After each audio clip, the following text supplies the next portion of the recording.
Bonjour, je m'appelle Martin Winkler, je suis médecin de formation et j'écris des romans.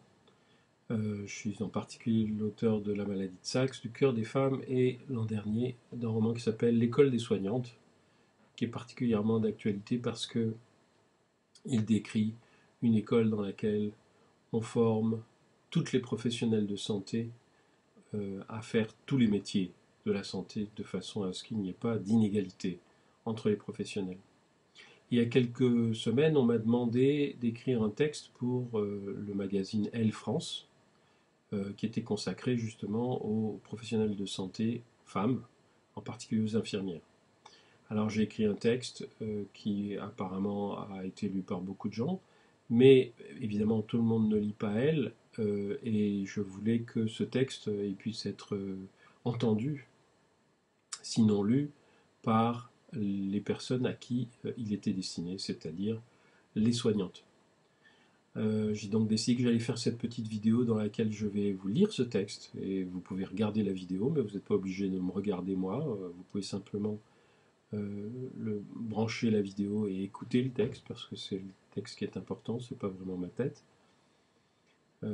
Et j'espère que si vous l'entendez, si vous êtes une soignante, j'espère que vous l'apprécierez. Si vous n'êtes pas une professionnelle de santé, j'espère que vous le ferez entendre aux personnes qui sont des professionnels de santé autour de vous, que vous appréciez, que vous aimez et qui soignent soit vous-même, soit les personnes qui vous sont proches.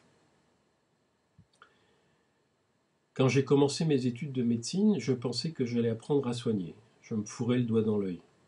Soigner, pensais-je, était une tâche simple. Une personne ne va pas bien, elle souffre, elle est malade.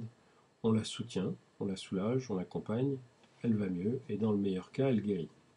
Et très vite, j'ai compris que ma formation n'était pas du tout centrée sur le soin. Je m'en suis rendu compte quand, à l'issue de ma première année de faculté de médecine, je suis allé remplacer des aides-soignantes à l'hôpital local de ma ville, Pithiviers. Et là, j'ai vu ce que c'était que soigner. Les médecins qui étaient censés me former en faculté ne soignaient pas. Ils examinaient, ils formulaient des hypothèses, ils prescrivaient des examens complémentaires et des médicaments. Autrement dit, ils diagnostiquaient et ils ordonnaient des traitements. Et par-dessus tout, ils tenaient de grands discours en amphithéâtre et au lit du malade, en lui tournant le dos de préférence. Tout ça, ce n'était pas du soin. C'était seulement la partie la plus spectaculaire de ce qu'on appelle le mythe hospitalier. Et dans tous les services, les soins ont toujours été délivrés par une équipe d'aides-soignantes, d'infirmières, de sages-femmes, d'orthophonistes, de psychomotriciennes, bref, de femmes qui soignent. Les hommes, eux, sont trop souvent préoccupés avant tout par leur carrière. Ils soignent leur carrière. Aujourd'hui, en France, la grande majorité des professions de santé sont assurées par des femmes. La profession infirmière, qui en constitue plus de la moitié, est féminine avec près de 90%. Mais parce que les métiers sont subordonnés à l'autorité des médecins, les soignantes professionnelles sont encore mésestimées, surchargées de travail et sous-payées, malgré leur diplôme, malgré leur professionnalisme, malgré leur présence constante dans les services et leur spécialisation. Et quand des femmes deviennent médecines, oui c'est le terme, elles sont souvent elles aussi les subordonnées des hommes et moins bien payées. En France, en 2020, au moment de l'épidémie de coronavirus. C'est une aide-soignante qui m'a appris à toucher les personnes malades, à les aider à se lever, à se laver, à se nourrir. C'est une infirmière qui m'a appris à mesurer la pression artérielle et qui m'a expliqué qu'elle est toujours beaucoup plus élevée quand un médecin la prend, à cause de ce qu'on appelle l'effet blouse blanche. C'est une orthophoniste qui m'a appris à écouter les personnes qui n'arrivent plus à parler. C'est une infirmière qui m'a pour la première fois parlé de l'effet placebo. C'est une généraliste qui m'a confié mon premier remplacement et qui m'a réconforté quand il s'est terminé. C'est une kinésithérapeute qui m'a montré comment aider quelqu'un à se lever. C'est une infirmière qui m'a appris à faire des prises de sang sans faire mal. C'est une sage-femme qui m'a convaincu que la position allongée sur le dos est la pire pour accoucher. C'est une cardiologue qui m'a appris mes premiers rudiments de gériatrie. C'est une ergothérapeute qui m'a appris que lorsqu'on est malade, la vie est une suite d'efforts parfois insurmontables. C'est une neurochirurgienne qui m'a décrit le sexisme des blocs opératoires. C'est une infirmière qui m'a appris que pour rassurer un enfant, il fallait commencer par lui parler et par rassurer ses parents. Ce sont les infirmières de bloc qui m'ont appris ce qu'est un bon chirurgien et un mauvais. C'est une psychomotricienne qui m'a aidé à comprendre le chagrin des parents et l'énergie insoupçonnée d'un enfant paralysé. C'est une psychiatre qui m'a expliqué comment en France on néglige la santé mentale. C'est une sage-femme qui m'a appris à ne pas voir une femme enceinte comme une malade. C'est une infirmière qui m'a appris que je prescrivais trop, ou pas assez. Ce sont les infirmières qui m'ont fait comprendre qu'être en dialyse, c'est une épreuve de presque tous les jours. C'est une élève infirmière qui m'a fait entrevoir que dans une situation d'urgence, je devais penser avec ma tête et pas avec mon ego. Ce sont les livres d'une infirmière et d'une gynécologue qui m'ont encouragé à écrire mon expérience. C'est une aide-soignante devenue infirmière qui m'a fait cesser de porter un jugement sur les femmes qui se découvraient enceintes. C'est cette même femme qui m'a permis de comprendre que faire une IVG ou insérer un stérilet sans faire mal, c'est un soin. C'est une infirmière devenue sage-femme qui m'a appris ce qu'est un accouchement. C'est une infirmière anesthésiste qui m'a appris à intuber. C'est une aide-soignante qui m'a enseigné l'humilité. C'est une infirmière devenue professeure de bioéthique qui m'a dit pour la première fois que mes romans pouvaient faire du bien.